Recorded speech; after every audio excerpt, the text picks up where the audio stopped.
শিল্পকে তৈরি করার আগে নিজেই সেই শিল্পী হয়ে ওঠা। এক একজনের ভাবনার বহিঃপ্রকাশ এক এক রকম। এই সব কিছু যদি আমি আপনাকে দিই, নেবেন? আপনি দেবেন এসব কিছু? হ্যালো ভিউয়ার্স, কেমন আছো সবাই? নতুন আরও একটি ভিডিওতে সবাইকে স্বাগত জানাই। তোমরা যারা এই চ্যানেলে নিয়মিত ভিডিও দেখো, তোমরা অবশ্যই জানো যে সুন্দর ভালো কোনো নাটক কিংবা মুভি মুক্তি পেলে আমি সেইটার রিভিউ দেই এবং তোমাদেরকেও দেখতে বলি। কিন্তু আজকে আমি এমন একটি নাটক সম্পর্কে বলবো যেটা বলবো তোমরা কখনোই যেন না দেখো। হ্যাঁ ভিউয়ার্স, ঠিকই শুনেছেন, আমি নিষেধ করলাম নাটকটি দেখার জন্য। আর নাটকটির নাম হচ্ছে রূপান্তর। কি রয়েছে নাটকে আর কেনই বা দেখতে নিষেধ করলাম এই নাটকটি, সেই কথাগুলোই বলবো আজকের এই ভিডিওতে। তো চলুন ভিডিও শুরু করা যাক।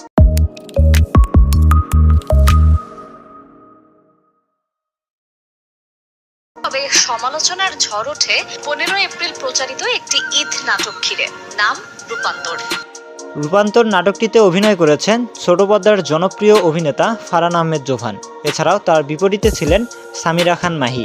এছাড়াও অনেক জনপ্রিয় অভিনেতা অভিনেত্রী ছিলেন সেই নাটকটিতে। এই পর্যন্ত কোনো সমস্যাই ছিল না নাটকটিতে, যত সমস্যা নাটকটির গল্পতে। কি ছিল নাটকের গল্পে? এই নাটকের মাধ্যমে দেশে ট্রান্সজেন্ডার সংস্কৃতি প্রচার করা হচ্ছে। নাটকের গল্পে শুরুতেই দেখা যায় জোভানকে। জোভান ছিল একজন জনপ্রিয় চিত্রশিল্পী, আর তার চিত্র দেখে তার প্রেমে পড়ে বড়লোক ঘরের সন্তান সামিরা খান মাহি। মাহি জোভানকে বিয়ের প্রস্তাব দিলে জোভান তা সরাসরি না করে দেয়। আমি আমার দু চোখের সামনেই কখনো আপনাকে আর দেখতে চাই না। Get out, out. কারণ জোভান দেখতে ছেলের মতো হলেও সে মনে মনে নিজেকে মেয়ে দাবি করত। সো ভিউয়ার্স, বুঝতেই পারছেন নাটকটি সরাসরি ইঙ্গিত করছে ট্রান্সজেন্ডারকে। কিছুদিন আগে সপ্তম শ্রেণীর শরীফ থেকে শরীফা হওয়ার গল্পটি আপনারা তো সকলেই জেনেছিলেন, যেখানে সরাসরি সমকামিতাকে প্রমোট করা হয়েছিল ট্রান্সজেন্ডারের মাধ্যমে। আর এই নাটকটিতেও সেম ঘটনাই ঘটানো হয়েছে। রূপান্তর নাটকটি 15 এপ্রিল ঈদ উপলক্ষে মুক্তি পায় ইউটিউবে। আর মুক্তি পাওয়ার কয়েক ঘন্টার মধ্যেই শুরু হয়ে যায় সমালোচনা, যার ফলে মাত্র কয়েক ঘন্টার মাথায় নাটকটিকে ইউটিউব থেকে ডিলিট করে ফেলা হয় এবং ফেসবুক থেকেও মুছে ফেলা হয় সকল ভিডিও। কিন্তু তবুও যেন থামছে না এই সমালোচনার ঝড়। নাটকপ্রেমী মানুষদের দাবি বয়কট করা হোক সকলকে, অর্থাৎ জোভান থেকে শুরু করে নাটকে যারা কাজ করেছেন, নাটকটি যারা পরিচালনা করেছেন, এছাড়াও নাটকের সাথে যুক্ত থাকা ওয়ালটন পণ্যকে। এরপর ওয়ালটনের পক্ষ থেকে বলা হয় তারা এই নাটকের গল্প সম্পর্কে কিছুই জানতেন না, আর যদি জানতেন ট্রান্সজেন্ডার বিষয় নিয়ে তাহলে কখনোই তারা তাদের বিজ্ঞাপন চালিয়ে যেতেন না।